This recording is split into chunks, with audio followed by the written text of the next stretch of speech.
enough is enough. Teachers fed up. This is from 2006, and still to this day, I'm learning from it. The fight for more education funding, the drive behind this historic teacher walkout. Funding education should be normal. Their students rallying alongside them with a common goal: get lawmakers' attention. It's a historic day for Oklahoma. Teachers from every corner of the state flooding the Capitol. But it's not just their own pay raises they're pushing for. They want other state employees to get a pay increase and another $200 million for schools statewide. Our team is spread out across the state, working to bring you all angles of this teacher walkout. Channel 8 anchor Mark Bradshaw leading our coverage from the Capitol. And Mark, what has the energy been like today when you were there in person? Well, Neely, this has been quite a day here, and as quickly as all the teachers and the students and the parents came here in the morning, and you've seen the pictures, the video of what it looked like this morning, thousands upon thousands.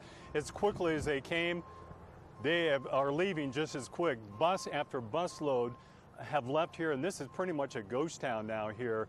But earlier, about 2 hours ago when I got here, you just walk through the crowd of supporters there, and there's story after story. For example, I talked to one veteran teacher. He told me this is his third protest since he's been a teacher. He's been a teacher, say, like 30 years. Another is an art teacher from Tulsa who buys all of his own art supplies. He lives in Muskogee. He works in Tulsa because Muskogee doesn't have any art classes, so he commutes an hour and a half a day. He's got a master's degree, working for his doctorate, and he fully supports, he's all in for this rally to get more education funding. And also another one just came up to me. He's a finalist for the Teacher of the Year. His name is Chad Harper. He teaches in Muskogee, and he's concerned. I asked him, are you concerned at all that the public opinion will erode at all over the coming days if this walkout goes on beyond 1 day, 1 week, or 2 weeks? And he says he is. He doesn't know what's going to happen. He hopes that it ends before then. So as I mentioned, right now, a lot of the teachers are gone. We had a lot more than just teachers here today. There are a lot of students and parents as well. Channel 8's Angelica Brown talked to a lot of people today and why they made the trek to Oklahoma City today. A bitter cold day for the start of the walkout, but the heat turned all the way up by the energy of this crowd. There's strength in numbers, and I think it's going to energize us and make us feel really united and ready to go. Teachers, students, and parents lined the Capitol by the thousands. Some planted firm right in front with no plans to leave. I'm going to be here for my students until they come up with a better answer. They deserve better. Tulsa teacher Jamie Hatley brought her young daughter. The single mom with only $40 in her pocket says she put her life on hold to be here. A life, she says, can be a struggle on her salary. We eat ramens and raviolis almost every night. Eating out doesn't happen. Buying new clothes doesn't happen. You know, we go to the thrift store if we have something new. But that's not why she's here. She and many other teachers are hoping lawmakers are listening and fund education. My issue is not the raise, it's the classroom size, and we need more teachers in the classroom. We don't have textbooks, we don't have proper supplies we need. I buy a lot of the supplies I need for my classroom every year, and we need that to stop. These are the resources for the students and the future of Oklahoma. I don't think it's unreasonable. We asked bare minimum for what we truly need. For now, the ball is in lawmakers' court. Angelica Brown, Tulsa's Channel 8. Angelica, thank you. Let me bring in Channel 8's Bert Momolo now. And Bert, you were here early this morning. You were here for the rally at 10:30. Tens of thousands, maybe an estimate of 30,000. We don't know for sure. A lot going on outside, but a lot of work going on inside as well. Right, Mark. All that activity outside spurred lawmakers inside to try and take some legislative action. Senate Bill 1086, capital gains reform. That would plug $120 million back into the system. Some lawmakers tried to bring that to the floor. Denara Manning, a teacher out of Edmond, was inside the chambers. Walk us through how that was. It was electric. It was so amazing to see Representative Inman actually call for emergency vote of the capital gains reform. We were all excited. That's the revenue that we need.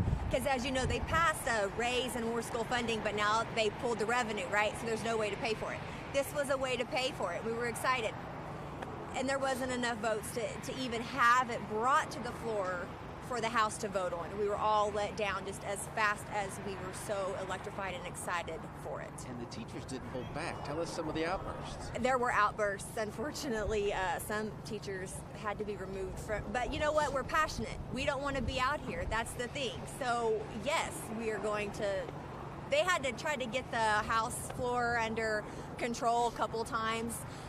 Then Inman tried to get another bill brought for income tax.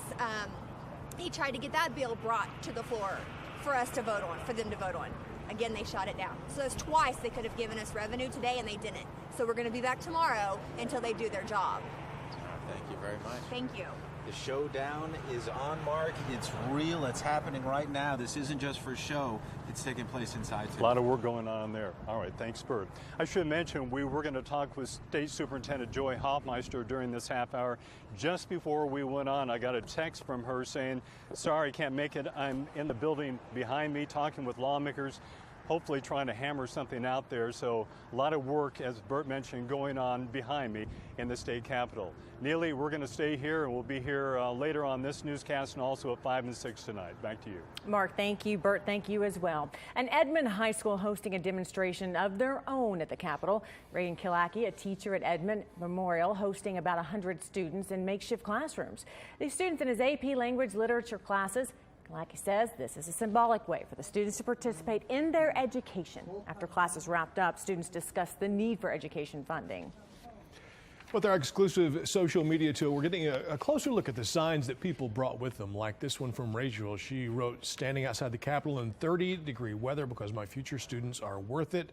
Gilcrease Elementary School showing their present with a photo saying, we're out here. And for Harry Potter fans, Cameron's sign says, my children deserve better. And the boy next to her has one that says, Dumbledore would never let this happen. Now, not all teachers made the trip to the Capitol today. Some groups are rallying right now in South Tulsa. And that's where we find Channel 8's Lauren Partain. She is live. And Lauren, how's it going out there right now? Well, we are seeing a lot of support out here. People are honking their horns as these teachers are standing out in the cold with their signs. This one in particular saying 50% funding is an F. Why are you okay with failing all kids and teachers? Now, we are seeing them even get food and drinks from people in the community. Teachers from Broken Arrow Union and even Tulsa Public Schools are lining up down 71st Street from 145th Street all the way to Memorial. They say they will be out here all week if they aren't at the Capitol and invite everyone to come out. Come out here and stand with us. Come out here and honk. We just want to raise awareness that what we are doing is not about us. This has nothing to do with us. This has everything to do with the kids. Now, right now, we do see a lot of people out here, but we're told that even more are going to be showing up and lining up and down the streets. We're going to have another live report coming up at 5 as people continue to show their support for these teachers. Reporting live in Broken Arrow, Lauren Partain, Tulsa's Channel 8. Lauren, thank you. Schools around Green Country already announcing they'll be closed tomorrow. Now, this includes Tulsa Public Schools, Union Public Schools, and Broken Arrow Public Schools. To double check your district, we have a full list on our website, which we continue to update, KTUL.com. Good afternoon. That breaking news in West Tulsa. A truck carrying a crane has hit a bridge. Now, this is a live picture of the overpass on US 412 at 65th West Avenue. Right now, all eastbound lanes are shut down, causing traffic to be backed up. Westbound lanes are back open at this time. Joining us, Kenna Mitchell via the phone, a spokesperson for ODOT. And Kenna, what more do you know about how this all happened today? Well, we don't have a lot of details on exactly what happened other than this impact appears to have caused some damage to the bridge. So we have gone ahead and kept all eastbound lanes closed. We've also closed all lanes of 65th West Avenue over this location. We're having to push traffic over to the ramp, so it's getting very congested in there. So for rush hour, drivers need to start finding an alternate route or just plan ahead that it's going to be some very slow going through here. We are checking the damage right now, trying to assess it, so we'll know a little bit more as the evening goes on as to the status of the bridge. Okay, so you can't really tell us right now if you believe that it's compromised. Can you tell us then about how long you think repairs will take, or do you need more information for that as well? Yeah, we'll need more information for that as well. This bridge had been hit previously in June. We had just awarded a contract for repairs to correct that damage this month. So right now that's up in the air as we have this new round of damage to deal with. So we just don't have a lot until we can get in and really assess what happened today to the bridge itself. Do we know if anyone was hurt today? I don't have any information on that. Okay. We appreciate you joining us, Kenna Mitchell of ODOT. We'll continue to update our viewers and remind them to avoid this area, especially today when you're heading home for work. Thank you so much for taking the time to speak with us. Thank you. All right. Our hearts and prayers go out to the families that were involved in this rig explosion. A search and rescue, now a recovery mission. 5 men presumed dead after yesterday's gas well explosion in Pittsburgh County. Our hearts are with the entire community in Marshall County, and our gratitude is with the first responders who rushed into harm's way. A Kentucky senator sending prayers to his state as the death toll of a school shooting begins to climb. Now police say a 15-year-old pulled the trigger.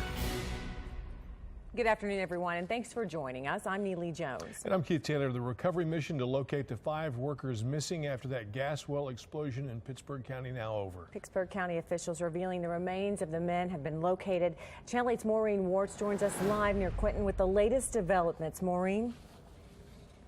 Neely, it was a somber press conference this afternoon. The sheriff of Pittsburgh County telling us when he was speaking with the men who were at the gas well explosion, they told him they were fighting to survive. Right now, the bodies of the 5 men who were killed are in the medical examiner's office in Oklahoma City. According to officials, the bodies were found where the men were last working. Congressman Mark Wayne Woolen was also there today and told us we can expect to see multiple federal agencies working the scene as well, including OSHA. Now, officials say they will keep monitoring the site of the gas well explosion to make sure it's safe for investigators, but they couldn't give us a timeline as to when we might know what really happened. Live in Quinton, Maureen Wirtz, Tulsa's Channel 8. All right, thank you, Maureen. All 5 victims have been identified, 3 of them from Oklahoma. Those 3, Matt Smith from McAllister, Parker Waldridge from Crescent, and Roger Cunningham from Seminole. The other 2 killed in the blast, Josh Ray from Fort Worth and Cody Risk from Wellington, Colorado. The Quinton community doing everything it can today to help those affected by this tragedy. The school district superintendent opening the doors of the local event center for people who were in the blast. After making a Facebook post, folks around town began dropping off food, pillows, blankets, even phone chargers, anything to help.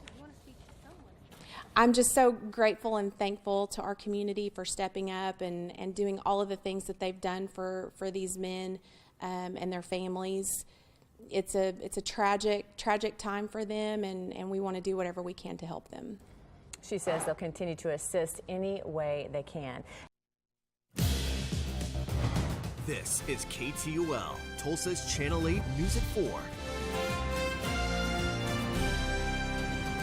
In just 7 hours, the government runs out of money. All eyes now on the Senate floor as the clock ticks. If lawmakers don't come to agreement before the deadline, the government will be forced to shut down. Good afternoon, everyone. Thanks for joining us on your Friday. I'm Neely Jones. And I'm Keith Taylor. Right now, last-minute negotiations underway in Washington.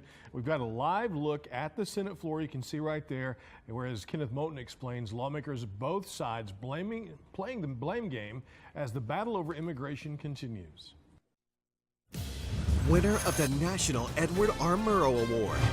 This is KTUL, Tulsa's Channel 8 News at 4.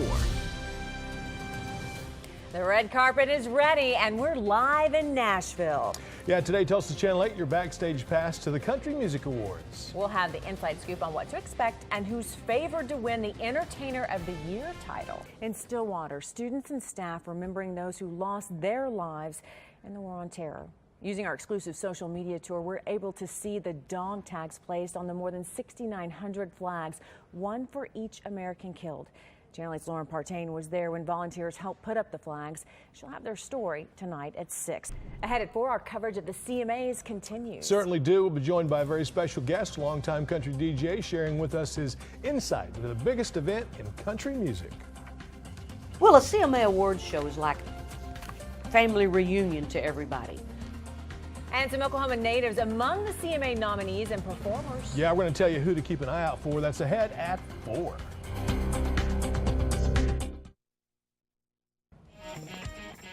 We're less than 3 hours away from the Country Music Awards. We're live at the red carpet where all the biggest names in the industry are starting to arrive for the big show. Yeah, and when it comes to country music fans, it's hard to find a bigger one than this guy right here. Rowdy Yates joining us this morning. We're so glad to have Rowdy with us, and he's a longtime DJ. You know him, hosts a nationally syndicated show called Original Country Gold. He's here to give us a preview of tonight's big CMA Awards, and this is a big night. Yeah, they call it country music's biggest night, and it is. I think this year it's going to take a little bit of a different tone, what with the shooting that happened in Las Vegas a few weeks ago, and just a number of things that happened. It seems like country music always, it's the group of people that come together to bring the world together and to bring the nation together. Coming up on Tulsa's Channel 8 at 4, as water rescues continue in Texas, groups from around Green Country heading south to help. We're there to help. We're in Oklahoma. Everybody helps us when we need it, so we're going to turn around and go help when we can. This as a levee just south of Houston is breached. Officials warning people on Twitter, get out now.